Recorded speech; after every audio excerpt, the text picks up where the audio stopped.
오늘은 여러분이 이제 본문을 읽으시면서 상상을 하셨겠지만 성경 본문 중에서 참 여러 가지 감격적인 장면이 있는데 그 중에서 손으로 꼽으라면 10번째 안에 들어가는 그런 장면이에요. 형제들로부터 버림을 받고 팔려서 애국으로 쫓겨갔던 요셉이 죽지 않고 살아서 시간이 상당히 지나고 난 뒤에 요셉의 형제들과 함께 재우하는 장면입니다. 더 감격적인 것은 요셉이 모든 걸 다 용서하고 형제들을 품 안에 업고 자기를 고백하고 그리고 아버님과 함께 초청까지 하는 그런 장면입니다.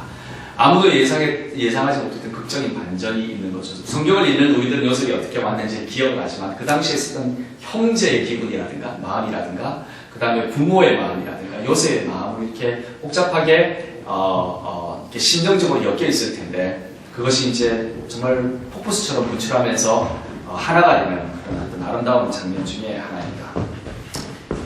자기 형들한테 버림을 받아서 노예로 팔리는 그런 어떤 비극적인 일을 당하고 어쩌면 그 한을 가진 채 몇십 년의 세월이 흘리다가 자신의 형제를 만나서 용서하고 화해하고 감격한 장면이에요. 한 번만 더 이 장면을 상상해 봤으면 좋겠습니다.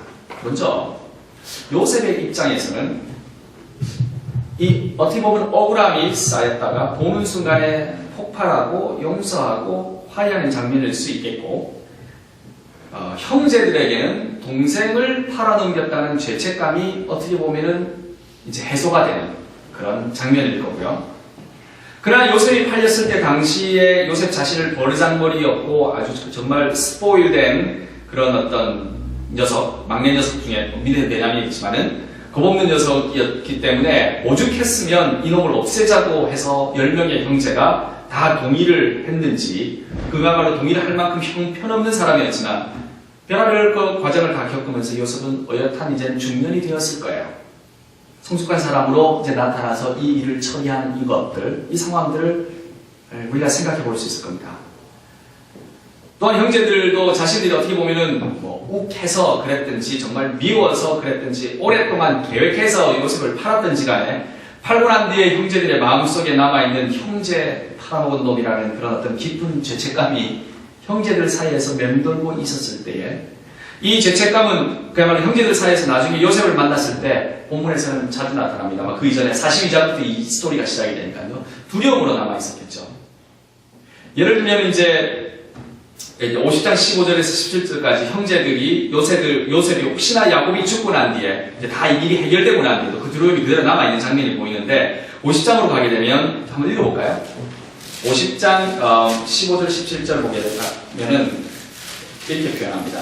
요셉의 형제들이 그들의 아버지가 죽었음을 보고 말하되 요셉이 혹시 우리를 미워하여 우리가 그에게 행한 모든 악을 다 갚지나 아니할까 하고 라는 표현이 나옵니다. 그 말은 아직까지 형제를 팔았던 그 형제들 그 사이에서는 혹시 요셉이 우리를 그때 일을 기억하고 어떻게 처리하지 않을까 5장이 지난 그 뒤에 아버님이 돌아가시고 난 그 뒤에 일에도 그런 어떤 복수를 하지 않을까 하는 걱정을 해서 그래서 거짓말로 나중에는 아버지가 자신들을 용서하라는 유언을 했다고 요셉한테 얘기합니다. 모든 일이 끝났음에도 불구하고 그 형제들 마음속상에는 요셉에 대한 두려움이 있는 거예요. 그만큼 자기들이 한 일에 대해서 죄책감으로서 자리 잡고 있었던 거죠. 근데 오늘의 그 관심은 뭐냐면은 요셉의 용서예요. 요셉의 용서는 어떠한 것이었을까? 저는 어렸을 때에 형제들과 함께 있을 때의 요셉과 성숙해서 애굽의 총리가 된 요셉 사이에 큰 차이가 있는 것 같다라고 보여집니다. 어렸을 때의 요셉보다는 훨씬 더 성숙해지고 훨씬 더 단단해지고 별의별 일을 다 겪으면서 하나님을 섬기는 사람으로 발전한 것을 보게 돼요. 네, 애시당초 처음부터 요셉이라고 해서 아주 탄탄한 믿음을 가진 청년은 아니었다는 거죠. 인생의 풍파를 겪으면서 그렇게 발전해가는 것을 보게 됩니다. 그러나 제가 오늘 이 요셉을 통해서 얘기하고 싶은 것은 뭐냐면 그렇게 성숙했음에도 불구하고 이렇게 별의별 일을 다 겪고 또 하나님의 섭리를 알고 그 능력을 아는 요셉도 어떻게 보면 형제가 자기한테 행했던 그 해악을 그것을 용서하는 문제에 직면해서 또 용서를 하기까지 정말 무지막지한 고뇌가 있었다라는 것을 볼 수 있었으면 해요. 그 말은 무슨 말이냐면 하나님의 사람이 되어도 용서는 쉽지 않다. 그 말입니다. 하나님을 잘 믿는 사람이라고 해서 크다고 해서 그 말로 한 4, 50년 이렇게 예수 믿고 그야말로 성자처럼 살았다고 해도 용서의 문제에 부딪히게 되면 어려운 것이다 라는 거예요. 요셉이 형제를 만난 것은 42장입니다. 요셉의 총리가 되어서 형제를 만나게 된 것은 42장에서 만나게 됩니다. 기근이 왔어요. 그러나 요셉이 용서를 하고 막 울음을 터뜨리면서 피 같은 울음을 터뜨리면서 회한과 용서의 눈물을 터뜨린 것은 45장입니다. 42장에 처음으로 기근 때문에 온 형제를 만난 것이고요. 42장에. 그리고 난 뒤에 그런 어떤 회한과 용서와 화해의 눈물이 터뜨려진 것은 45장이에요. 그 중간에 무슨 일이 있었을까요? 저는 그것을 보고 싶은 겁니다. 42장에서 요셉은 마치 형제들을 놀리는 듯한 행동과 말을 합니다. 어떻게 표현하느냐면 너희들 스파이다 이렇게 표현합니다. 기억나십니까? 42장 가보실래요?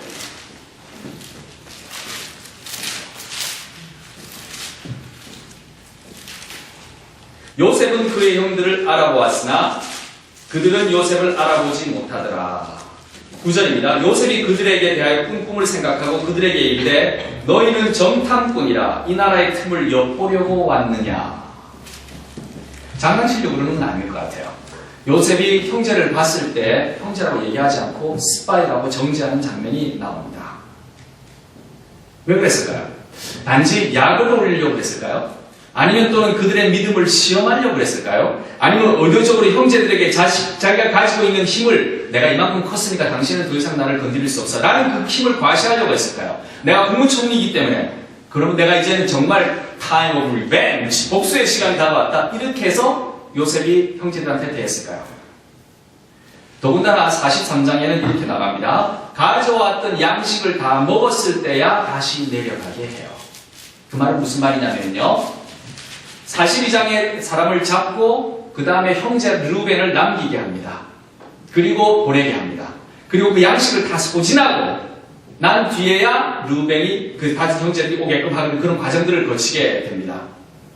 그 말은 무슨 말이냐면은 적어도 1년 이상 기근이 지나가기 위해 적어도 1년치 이상의 양식을 샀을 텐데 그러면 요셉이 형제를 만난 지 1년이 지나가도록 감동적인 용서와 화해의 모습은 나오지 않는 거예요. 르우벤을 옆에 두고 있으면서도 아는 척도 하지 않는 겁니다. 왜 그랬을까요? 무슨 마음이 요셉에 있었을까요? 요셉은 용서를 준비하려고 하였으나 어떻게 보면은 용서를 하고 싶었을 수도 있을 것 같아요. 그러나 그 기간 동안에 용서를 설사 하고 싶다라고 생각을 해도 아마 용서를 할 수 없는 상태에 있었을 것 같아요. 형제를 옆에 두고 르우벤을 옆에 두고 양식을 주면서 따지고 또 보내고 어렵게 만든 이 과정 안에서 마음속에 요셉은 정말 괴로운 갈등을 하고 살았을 것 같아요. 확 다가가고 싶은데 다가가지 못하고 확 모든 걸 펼쳐놓고 싶은데 그게 또 안 끌리고 심지어 성경 안에서는 몇 번씩이나 요셉은 하나님의 사람으로 변했다고 기억을 하고 있습니다. 표현하고 있고 용서를 한다는 것 심지어 하나님이 사람이 되고 난 뒤에 또 그 용서한다는 것은 쉬운 것이 아니라는 것을 성경은 이렇듯 얘기해주고 있는 것 같아요. 우리 인간들은 마치 예수님이 우리를 용서하신 것처럼 나도 다른 사람을 용서해야지 하면서도 그렇게 결심을 하면서도 할 수 없는 존재다라는 것은 성경에서 누차 증명하고 있습니다. 기독교의 사랑은요, 사랑할 만한 대상을 위해서 사랑하는 것이 아니에요. 기독교의 사랑은요, 사랑할 수 없는 사람을 용서하고 사랑하는 용서의 사랑입니다.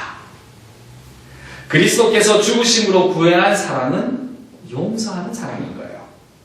내가 다 용서한다. 너희들이 무엇을 했든지 더 이상 관계없다. 더 이상 기억하지 않겠다라고 하는 것이 그리스도가 우리들한테 보여줬던 삶이었던 것입니다. 그리고 그것을 우리에게 요구를 합니다. 오늘의 본문은 우리가 용서를 받은 그 용서를 얼마나 삶에 실천하기 힘든 것인가 하는 것을 요셉의 스토리를 통해서 우리들한테 증거하고 있는 것 같습니다.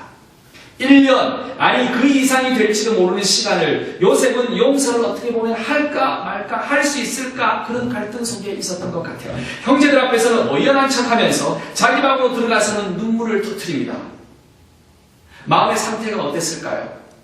정말 용서를 콱 해주고 싶지만 그 자리에서 못하고 돌아가서 펑펑 우는 겁니다. 오죽했으면 바로의 그 궁전 안에서 그 우는 소리가 들렸을까요? 그 마음의 상태는 어땠을까요? 하나님이 사람이 되고 난 지금에도 그 자신이 버르장머리 없는 그 스포일 되었을 때 당한 그 일, 어쩌면 자기가 초래한 일일지도 모르는 그 일로 인해 상처받은 그 흔적 때문에 원망하고 분노하지 않았을까요? 그 틈은 없었을까요? 아니요, 있었을 겁니다. 그 아픈 상처가 왜 없었겠습니까?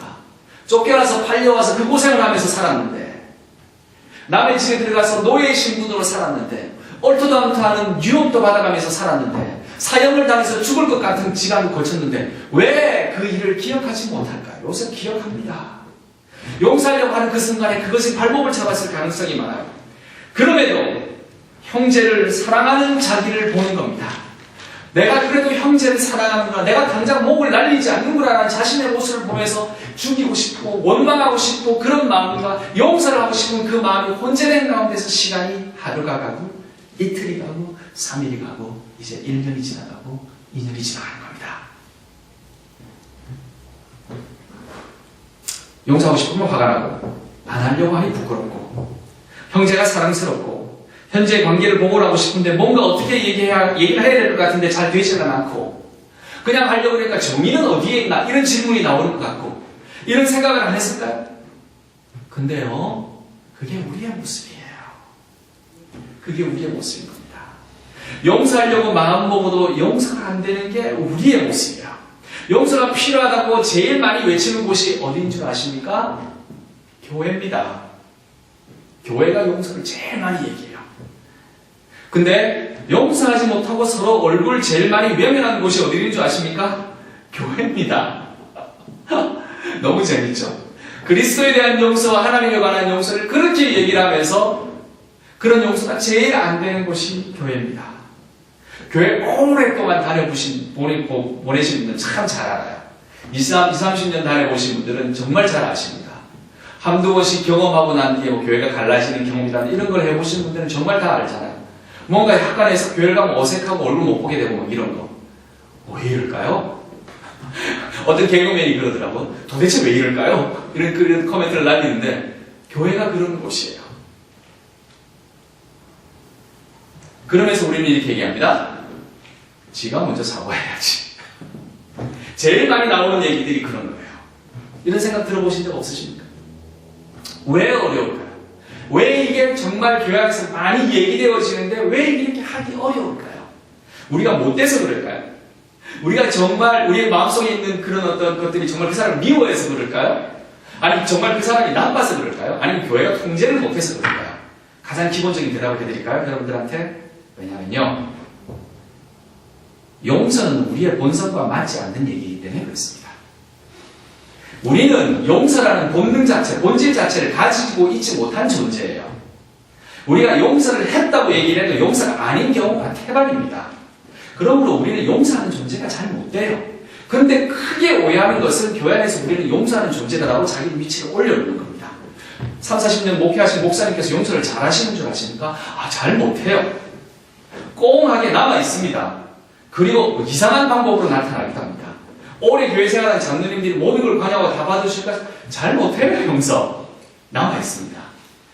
교회를 오래 다니든 작게 다니든 또 시장에 연륜이 깊든 얕든 용서가 잘 안 되는 이유는요, 우리의 품성이 나빠서가 아니라 우리가 용서하는 본성을 가지고 있지 않기 때문에 그렇습니다.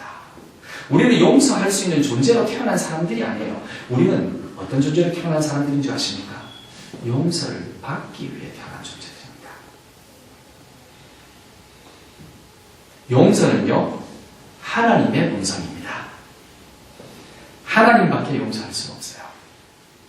용서를 하기 위해서 내가 받는 상처가 너무 크다 보니 적어도 한 발짝 저쪽에서 먼저 움직여서 나에게 와야만 내 자존심을 찾고 정의의 문제도 해결된다고 생각하는 우리는 그렇게 믿어옵니다. 내가 받는 만큼 너도 받아야 한다는 이 사고가 우리들 마음속에 아직도 남아 있습니다. 좀 더 열린이 깊은 기독교인들은 이렇게 생각합니다. 그래, 내가 하나님 좀 믿으니까 너는 내가 받은 만큼에 안 받아도 된다. 그러나 내가 받은 만큼의 한 10분의 1 정도만 받으면 된다. 또 그러니까 나한테 와서 자존심 구기고 먼저 용서를 구한다는 그 정도의 고통만 받으면 내가 기꺼이 용서해 주겠다. 다 갚은 것에서 10분의 1 정도 감아주는 게 어딘데? 우리는 이렇게 속으로 외칩니다. 안 그래요, 하나님? 이게 우리예요. 그래서 우리를 교회 안에서 과대평가할 필요 전혀 없습니다. 왜냐고요? 우리는 용서하는 존재가 아닙니다. 우리는 용서받는 존재입니다. 필립 옌스라는 사람이 우리에게 이런 말을 했어요. 아주 굉장히 유명한 복음주의 작가인데 이런 말을 했습니다. 하나님은 비열한 우리들을 용서하셨다. 표현이 굉장히 거치만 하나님은 비열한 우리를 용서하셨다.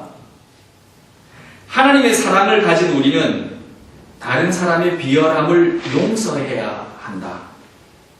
그러나 우리는 남들의 비열함을 눈뜨고는 봐줄 수가 없다. 필립 얀스가 얘기했습니다. 하나님의 사랑은요, 권선징악의 사랑이 아닌 거예요. 우리가 용서라든가 우리가 화해라든가 기쁨이라든가 뭐 이런 모든 관계를 따질 때 우리는 원인과 결과를 찾고 그 원인의 문제를 해결해야 된다고 반드시 믿습니다. 그래서 그 원인의 추적을 찾아가서 거기를 매듭을 풀듯이 풀든가 자르든가 해서 모든 것을 처음부터 깨끗하게 만들려고 하는 노력들을 마음속에 가지고 있습니다. 그것은 뭐냐면요, 인과응보, 권선징악에 관한 그런 기본적인 마음과 로직에서 출발합니다. 근데요, 하나님의 사랑은 권선징악과 인과응보의 사랑이 아닌 거예요. 하나님의 사랑은 착한 사람은 상을 받고 못된 사람은 벌 받는다, 이런 거 아닌 겁니다. 만약에 정말 그 법칙이 성립이 되었다면 우리는 이미 희망이 없는 사람들이에요. 우리가 가지는 절망은 희망 없는 사람들이 권선징악이라면 이미 인생이 끝났을 사람들이 하나님이 사용하지 않고 또 원하지도 않는 방법을 우리가 우리들 사이에서 사용하고 있다는 것, 그리고 포기할 수 없다는 것, 그 사실, 그 명령 때문에 더 나아가서 우리는 항상 피해자의 자리에서 용서를 해주는 사람이 되기보다 용서를 받기 원하는 사람이 되고 싶어하는 심성만 있다는 것이 우리들의 절망입니다. 더 나아가서 왠지 모르게 내가 용서와 화해의 입장에서 서면 늘 이것은 이렇게 저것은 저렇게 판결하고 가능한 판사의 입장이 기어코 서고야만은 우리의 자존심이 우리의 절망입니다. 왜냐하면 그리스도는 용서를 위해 죽으셨고 판사가 되기보다 판사로부터 정죄를 당하심으로 우리에게 불공평한 용서를 먼저 행하셨기 때문에 그렇습니다. 예수님께서 피해자의 신분에서 판사라는 정죄하신 신분이 아니라 피해자의 신분에서 변명 한 번 못하시고 십자가에 달려가심으로 용서를 하시는 그 역사적인 사건이 일어났는데, 우리는 피해자의 신분이 되기보다는 저지의 신분에 올라가서 용서를 해주는 사람이 되고 싶어하는 그것이 절망이라는 겁니다.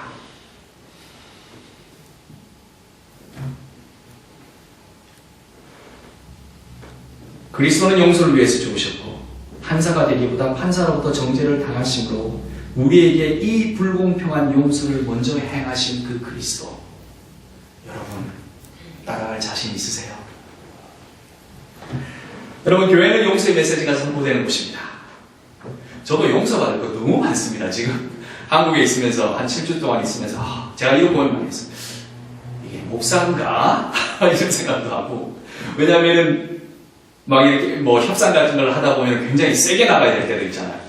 막 세게 나가야 되는데, 우리 변호사님 웃으시는데 막 세게 막 나가야 될 때가 있는데, 목사 같았으면 제가 그렇게 세게는 못할 것 같아요.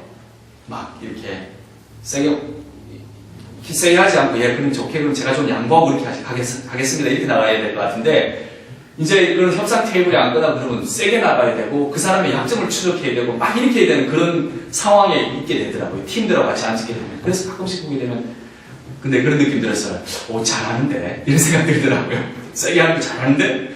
그러고 보니까 제 마음속에 이게 목사의 신분보다는 이런 걸 더 잘할 수 있구나. 근데 그게 제가 지금 얘기하고 이렇게 말씀 나누는 그 용서의 입장과는 전혀 맞지 않는 거예요. 그래서 제가 가끔씩 생각을 합니다. 길을 걸으면서도 강남의 그 길을 걷고 이렇게 하면서도 가끔씩 멍해지면서 그랬습니다. 내가 정말 하나님 앞에서 잘하고 있는 건가? 이 용서의 메시지는 세상 속에서 정말 잘 안 맞는 것 같아요. 그거는 제가 이해를 해요. 근데 이 용서의 메시지가 오늘날 교회 안에서도 잘 안 맞는 사건들이 자주 터집니다. 하나님의 메시지, 하나님의 사랑에 관한, 하나님의 용서에 관한, 용서를 통해서 획득되어진 그 구원에 관한 메시지가 교회 안에서도 잘 안 맞아지는 거예요. 가끔씩 뉴스를 통해서 나타나는 교회 안의 일들을 보게 되면 마음이 막 아픈 거죠. 법정에 자주 올라가잖아요. 막 기사들도 많이 올라가고 마음이 아픈 거예요. 여러분, 교회는 용서의 메시지가 선포되는 곳입니다. 우리가 이 그리스도로 받은 용서 때문에 감격해서 정말 눈물, 콧물, 범벅이 되는 것처럼 내가 먼저 형제를 용서하고 내가 용서받는 그 아름다운 하나님의 행위로 말미암아 교회는 눈물바다가 되어야 되는 곳이에요. 눈물이 없는 교회는 그래서 죽은 교회예요. 자존심과 명예와 헛된 욕심과 쓸데없는 인과응보의 원리가 판을 치고 하나님의 사랑은 구석에 박혀있다면, 그 구원의 용서가 구석에 박혀있다면 교회가 아닌 겁니다. 간판 내려야 됩니다. 용서가 있는 곳으로 찾아가셔야 되는 거예요. 우리가 오늘 이 용서와 또는 용서의 눈물, 화해의 눈물, 그리고 요셉이 터져 나오는 감격으로 이집트의 궁전에 있던 사람들이 놀랄 만큼 울었던 그 감격을 바로의 궁궐이 아닌 우리 교회에서, 여러분의 가정에서, 그리고 여러분이 속한 공동체에서, 그리고 제가 먼저 그런 경험하는 날들이, 그런 경험들이 생명나무 교회에서 나타나기를 정말 주님의 이름으로 기도드립니다. 네. 원래 가졌던 그 아름다운 용서의 메시지가 우리는 본성적으로 그렇게 할 수 없는 사람임에도 불구하고 받았던 그 용서의 기쁨과 그 은혜가 할 수 없는, 될 수 없는 이 죄인을 통해서 하나님의 역사가 나타나게 해달라고, 우리의 본성을 밟으셔서라도 나타나게 해달라고 그렇게 기도하면서 살아가는, 그래서 많은 사람들에게 죽어가지만 맛이 나는 소금과 같이, 타서 찌그러들지만 빛나는 촛불같이 그렇게 살아가는 생명나무 교회 식구가 되기를 정말 주님의 이름으로 기도드립니다. 아멘.